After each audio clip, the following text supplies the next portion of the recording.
好，来继续来看这个劳动部，昨来召开着基本工资审议委员会，经过头家辛劳双方的委员讨论了后，明年的基本工资确定来调起，基本的月薪为即卖的23800调到24000，若时薪为158块调到160块，为明年的元旦开始来实施。也毋过，这个月薪敢若调200块，时薪嘛则调2块，这嘛是这个蔡政府就任以来调上介少的一届。明年基本月薪调涨到24000元，多了200块。但是民众真的有感吗？可能没办法做什么吧。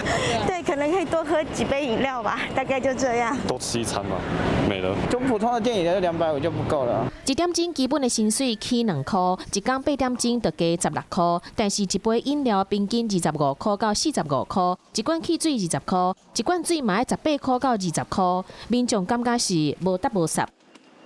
事实上，蔡政府执政以来，逐档拢有调基本工资，但是这摆调整比过去搁较少，只有0.84%。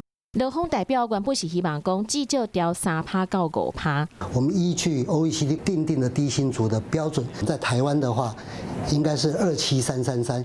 那更何况今年预估的经济成长率达到1.5%，它是正成长。不过疫情正在肆虐全球，资方倾向缓涨。对于中小企业或者微型企业来讲，还是有影响的。那我们是一直期待是在疫情过后再来调整。timing 上好像这一段时候是比较紧张一点。